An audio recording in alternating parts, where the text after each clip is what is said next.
Hello students, welcome to EPG Pathshala.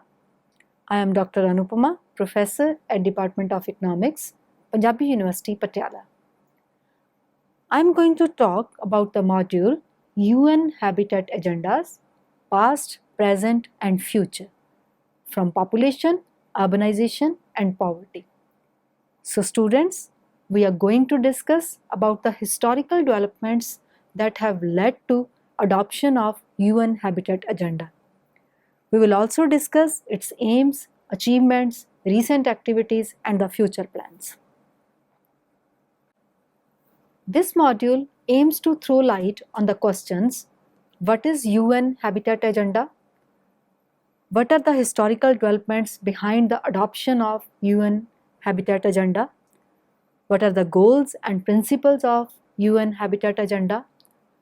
How the goals of the UN Habitat Agenda are achieved? What are the recent additions to the UN Habitat Agenda? What are the future plans of UN Habitat Agenda? And what are the recent activities of UN Habitat Agenda? The world is growing to be increasingly urban. The cities are being seen as a hub of growing opportunities and therefore prosperity and improvement in the well-being of the residents. However, if this prosperity is not shared equally among all, or the gains of the few are at the cost of the masses, the cities also may become the locus of scarcities and miseries. Due to such inequalities, not only are we living in an urbanizing world, we are also experiencing an unprecedented urbanization of poverty. In most cities of the developing world, up to one half of the urban population lives in informal, slum, and squatter settlements. These are neither legally recognized nor serviced by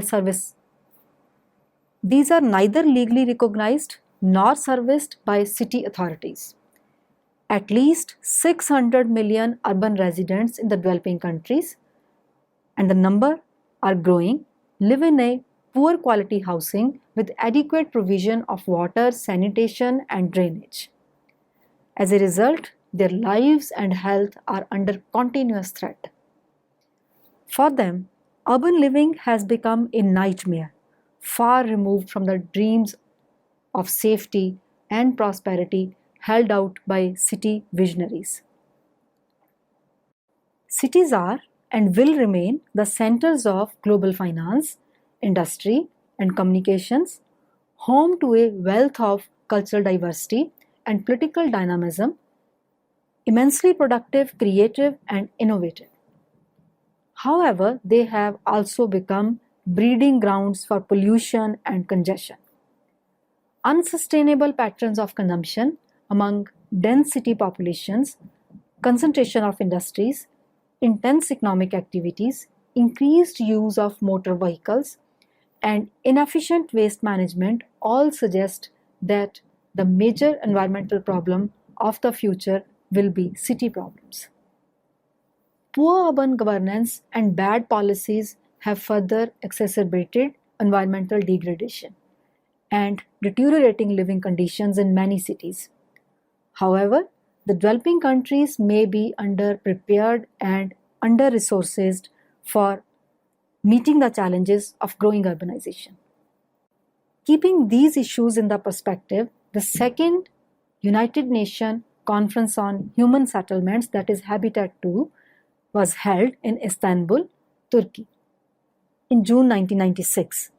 It recognized that more holistic, inclusive and participatory policies, strategies and actions are required to make the world's cities and communities safe, healthy and equitable. This conference aimed to search for experiences and best practices that demonstrate practical way of meeting the challenges of urbanization. The Habitat Agenda, adopted by 171 governments, offers a positive vision of cities and provides a practical roadmap to an urbanizing world. An important message of the agenda was that good urban governance is a precondition for sustainable urban development and the eradication of urban poverty. The establishment of UN Habitat and its origin were shaped by two landmark international conferences: the United Nations Conference on Human Environment, held in Stockholm in 1972, and the Global Conference of United Nations on Human Settlements, held in Vancouver, Canada in 1976. As a result of the Vancouver Conference, the precursors of UN Habitat were created in form of both the United Nations Commission on Human Settlements, an intergovernmental body, and the United Nations Center for Human Settlements, also known simply as Habitat, on 19 December 1977. However, between 1978 and 1997, urbanization agenda had meager support and an unfocused mandate, and so for nearly 2 decades of its existence, UNCHS remained a small technical agency. In 1996, the Second United Nations Conference on Human Settlements, or Habitat II, adopted the Istanbul Declaration and the Habitat Agenda. This gave UNCHS a new explicit normative mandate. It was charged with the responsibility to support and monitor the implementation of the Habitat Agenda. From 1997 to 2002, by which time half the world had become urban, UN Habitat, guided by the Habitat Agenda and the Millennium Declaration, underwent a major revitalization, using its experience to identify the emerging issues. In 2002, governments attending the World Summit on Sustainable Development further mandated UN Habitat to monitor and report on progress towards the achievement of Millennium Development Goals on access to safe drinking water and halving the proportion of the people who do not have access to basic sanitation by 2015. This revitalization has placed UN Habitat squarely in the middle of the UN's development agenda for poverty reduction, with a more streamlined and effective structure and staff, and a more relevant and focused set of programs and priorities. It is through this structure and mandate that UN Habitat contributes to the overall objective of the United Nations system to reduce poverty and to promote sustainable development. Its partners range from governments and local authorities to a wide range of international non-governmental organizations and civil society groups. UN Habitat is now the focal point for all urbanization and human settlement matters within the UN system.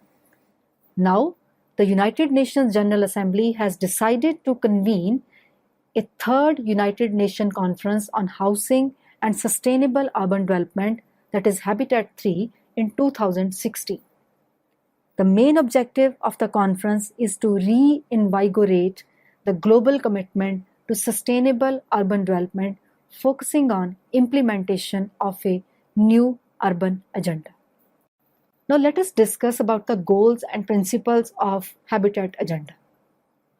In 1996 conference, the 171 participant countries committed to follow these principles. The principles, in its treatment of Habitat's 2 themes, adequate shelter for all and sustainable human settlements development in an urbanizing world, the Habitat Agenda includes discussions of many related issues such as healthcare, nutrition, water, and sanitation. It links human settlement problems to the need to eradicate poverty and generate jobs, and to the particular concerns of women and the disadvantaged. It aims to establish new partnership for action among the national governments and NGOs, local authorities, the private sector, and many others. So the next goal is the development of sustainable human settlements. The agenda commits sustainable human settlements in an urbanizing world by developing societies that will make efficient use of resources within the carrying capacity of ecosystems, and by providing all people, in particular those belonging to vulnerable and disadvantaged groups, with equal opportunities for a healthy, safe, and productive life in harmony with nature and their cultural heritage and spiritual and cultural values, and which ensures economic and social development and environmental protection, thereby contributing to the achievement of national sustainable development goals. The goals. The Habitat Agenda has these goals to achieve. Firstly, adequate shelter for all. The Habitat Agenda is committed to the full and progressive realization of the right to adequate housing. The agenda aims at enabling people to obtain shelter and to protect and improve dwellings and neighborhoods on an equitable and sustainable basis, so that everyone will have adequate shelter and is. The agenda aims at enabling people to obtain shelter and to protect and improve dwellings and neighborhoods on an equitable and sustainable basis, so that everyone will have adequate shelter that is healthy, safe, secure, accessible, and affordable, and that includes basic services, facilities, and amenities. This objective further commits, firstly, ensuring the shelter policies and strategies as a social priority within the framework of national development programs. Secondly, providing legal security of tenure and equal access to ownership of land and other property, credit, natural resources, and appropriate technologies. Thirdly, promoting access to safe drinking water, sanitation, and other basic facilities and amenities.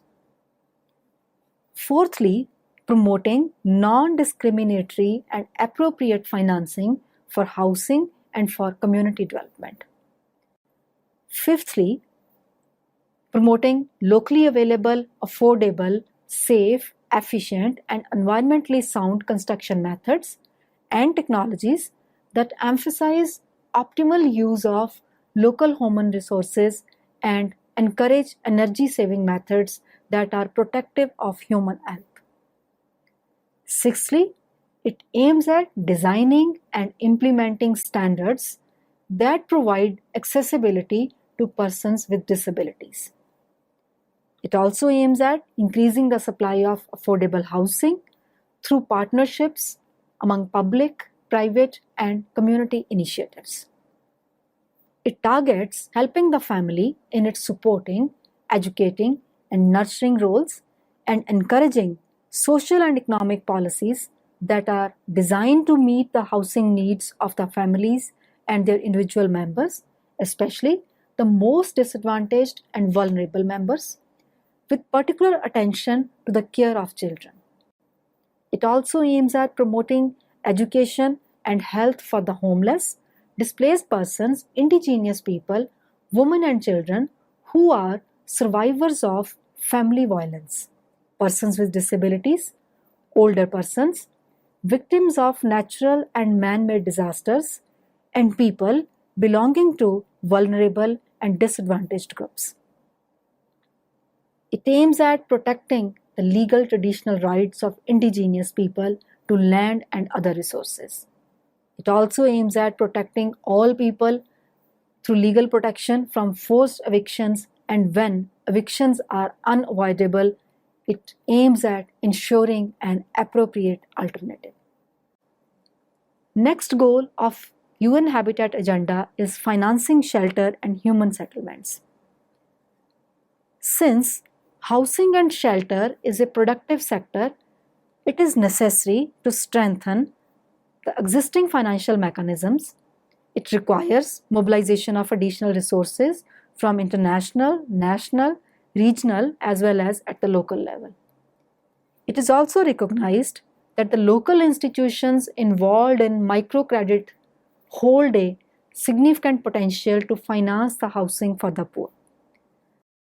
This further leads to objectives of number 1, creating an enabling international and domestic environment for economic development, social development, environmental protection as independent and mutually reinforcing components of sustainable development that will attract investments, generate employment, contribute to the eradication of poverty, and provide revenues for sustainable human settlements development. Secondly, it aims at providing adequate and integrated environmental infrastructure facilities in all settlements by ensuring access to safe water, sanitation, drainage, and waste disposal services, with a special emphasis on providing facilities to poorer segments. Thirdly, it aims at acknowledging the potential of productive, informal, and private sectors in providing housing and services for people living in poverty. Fourthly, it aims at finding pragmatic solutions to the urban shelter deficit. It also aims at discouraging unsustainable production and consumption patterns to reduce environmental stress. It aims at promoting geographically balanced settlement structure. It aims at encouraging dialogue among public, private, and non-governmental interested parties to develop an expanded concept of the balance sheet, which recognizes that the economic, environmental, social, and civic consequences for directly and indirectly affected parties, including future generations, should be taken into account in making decisions on allocation of resources. It aims at improving access to work, goods, services, and amenities by promoting effective and environmentally sound and accessible transportation systems and communications. It aims at promoting more energy efficient technology and alternative renewable energy for human settlements. It also aims at protecting fragile ecosystems and environmentally vulnerable areas from the negative impacts of human settlements. It also aims at redeveloping poorly utilized commercial and residential land in urban centers in order to reduce pressures on productive agricultural lands on the periphery. It aims at promoting education and training on environmentally sound technologies, materials, and products. It aims at optimizing the net positive effects of structural adjustments and economic transition on sustainable human settlements. It aims at implementing programs that contribute to strengthening the vitality of rural and coastal areas. This goal aims at preventing man-made disasters by adequate regulatory framework and reducing the impacts of natural disasters and other emergencies on human settlements. It aims at taking appropriate action to manage the use of heavy metals and eliminating use of lead in order to protect human health and the environment. And it also aims at developing housing that can serve as a functional workplace for women and men. It requires the fulfillment of these objectives. Firstly, enabling local leadership, promoting democratic rule, exercising public authority, and using public resources in a manner that ensures transparent, just, and efficient governance of towns, cities, and metropolitan areas. Secondly, establishing favorable conditions for the development of the private sector in enhancing its role in sustainable human settlements development. Thirdly, involving youth in decision-making roles and sustainable livelihoods in human settlements management and development. Fourthly, encouraging the establishment of community-based organizations, civil society organizations, and other non-governmental entities that can contribute to the effort to reduce poverty and improve the quality of life in human settlements. Fifthly, mobilizing financial resources for sustainable shelter and human settlements development. Sixthly, ensuring the availability of education for all and supporting research aimed at building local capacity that promotes adequate shelter for all and sustainable human settlements development. The next goal is to ensure gender equality. For ensuring gender equality in human settlements, the agenda has these objectives. It aims at integrating gender perspectives in human settlements, related legislation, policies, programs, and projects through the application of gender-sensitive analysis. It aims at developing conceptual and practical methodologies for incorporating gender perspectives in human settlement planning, development, and evaluation, including the development of indicators. It aims at collecting, analyzing, and disseminating gender disaggregated data and information on human settlements issues, including statistical means that recognize and make visible the unremunerated work of women for use in policy and program planning and implementation. It aims at integrating a gender perspective in the design and implementation of environmentally sound and sustainable resource management mechanisms, production techniques, and infrastructure development in rural and urban areas. It aims at formulating and strengthening policies and practices to promote the full and equal participation of women in human settlement planning and decision making. Now we can discuss the recent activities of UN Habitat. As we have discussed that UN Habitat focuses on supporting governments in the formulation of policies and strategies with a view to creating and strengthening self-reliant urban planning and management capacity at both national and local levels and promoting sustainable urbanization. Technical and managerial expertise is provided for assessment of human settlement development problems and opportunities. It also identifies and analyzes policy options, designs and implements housing and urban development programs, and helps mobilize national resources and external support for improving human settlement conditions. National capacity building processes involve central government institutions, local authorities, and their partners among community-based and non-governmental organizations, universities, and research institutes. Emphasis is placed on strengthening the monitoring of governmental capacities in human settlement management. The main objectives in this regard are stimulating national and local economies that will attract domestic and international financial resources and private investment, generate employment and increase revenues, and providing a stronger financial base to support adequate shelter and sustainable human settlement development. It aims at strengthening fiscal and financial management capacity at all levels so as to fully develop the sources of revenue. It aims at enhancing public revenue through the use as appropriate of fiscal instruments that are conducive to environmentally sound practices in order to promote direct support for sustainable human settlements development.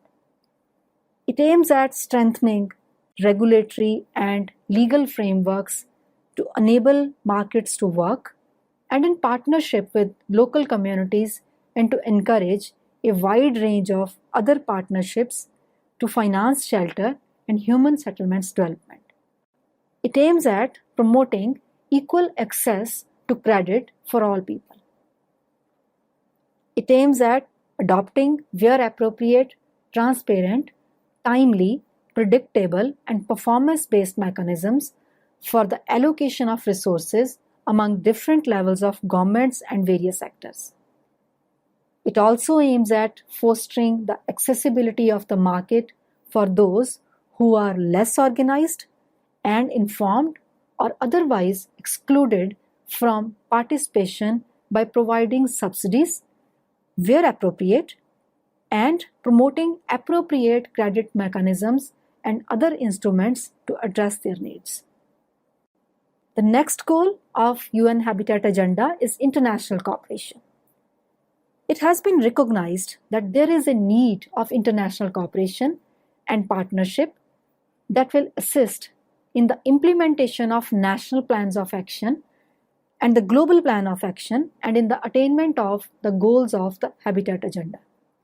It strives at meeting the target of 0.7% of the gross national product of the developed countries for official development assistance as soon as possible to increase the share of funding for adequate shelter and human settlement development programs. It needs responsive international cooperation between public, private, non-profit, non-governmental, and community organizations. The next goal is assessing the progress. The Habitat Agenda aims at regular assessment of the achievement of the goals through various quantitative and qualitative indicators. In this regard, the well-being of children is a critical indicator. Age and gender-sensitive indicators are also used to monitor the impact of human settlements policies and practices. Any deviation from the desired path has to be carefully monitored and it has corrections to be adequately planned. In its recent developments, UN Habitat is now responsible for 7th Millennium Development Goals, which measures environmental sustainability and more specifically Target 10 and Target 11 under the MDG 7. Target 10 calls to reduce the amount of people without access to safe drinking water and basic sanitation by half until 2015. Target 11 calls for the improvement of at least 100 million slum dwellers by 2020.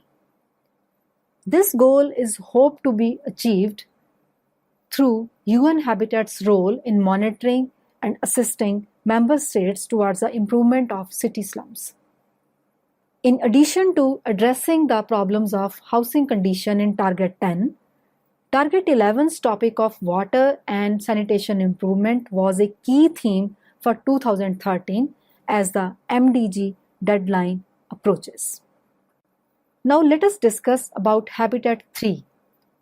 Habitat 3 is the third United Nations Conference on Housing and Sustainable Urban Development to take place in 2016. Habitat 3 will be one of the first global conferences after the post-2015 development agenda. It is an opportunity to discuss and chart new pathways in response to the challenges of urbanization and opportunities it offers for implementation of the Sustainable Development Goals.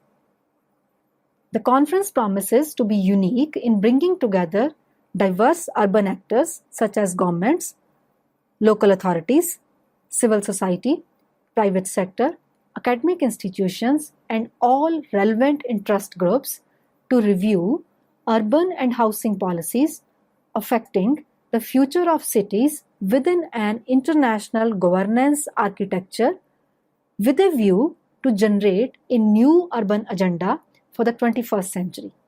Like its predecessors, Habitat 3 will define global urban priorities for the following 20 years. The decisions made at Habitat 3 will be seen across the world's city spaces for centuries to come. Third goal of UN Habitat Agenda is enablement and participation. This goal ensures the participation of all key actors in the public, private, and community sectors to play an effective role in ensuring human settlements and shelter development.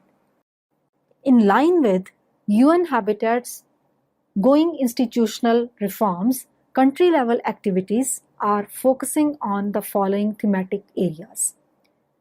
These are urban legislation, land and governance, urban planning and design, the urban economy, urban basic services, housing and slum upgrading, risk reduction and rehabilitation, and research and capacity development. UN Habitat is thus not only supporting sustainable urban development but also assisting in achieving the Millennium Development Goals. As of the fourth quarter of 2012, UN Habitat had cooperation programs and projects in over 70 countries, with the majority of these in the least developed countries. As a direct consequence of increased demand from countries, UN Habitat's portfolio of projects has grown remarkably over the past decades, with its total budget for 2011-12 of $442.7 million. More than 75% of the financing of the country projects in 2011-12 came from multilateral and bilateral agencies. About 20% from UN agencies and the remaining 5% through government's cost sharing, non-government sources, foundations, and various financial institutions. An overview of the recent activities of UN Habitat is discussed as follows. As majority of the UN projects are located in Asia and Pacific, this region accounts for 54.11% of total projects. You can see this in figure 1. The figure shows that in 2011-12, about 13% of the total projects are global projects. The global projects of the UN Habitat are not limited to one particular country or region, but cut across several regions. Further, it is important to look at the thematic distribution of global projects. During the 2011-12, almost 1/3 of the global projects have been in area of urban basic services. Figure 2 shows the breakdown between the thematic branches. It can be observed from the figure that urban basic services accounted for a large share of these projects in 2011-12. Housing and slum upgrading is the next important program, followed by urban land, legislation, and governance. However, if we look at the thematic distribution of the budget of the global projects, maximum portion of the budget is allocated to risk reduction and rehabilitation, and this constitutes 34.24% of the total budget allocations to the global projects. Next important themes are housing and slum upgrading and urban basic services, on which 21.84% and 14.27% of total budget was spent in 2011-12. The thematic distribution of the budget allocations of the global projects is shown in figure 3. Further, we have observed that Asia and Pacific region bags maximum number of UN Habitat projects. This region has 30% of world's land mass and 60% of its population. The region is the second least urbanized region in the world after Africa and ranked with 42.2% of its population residing in urban areas. In 2010, Asian cities were home to 1.76 billion people, while the world became predominantly urban in 2008. Asia is not expected to reach the 50% mark before 2020. Between 2010 and 2020, a total 400 million people will be added to the Asian cities, or 60% of the growth in the world's urban population.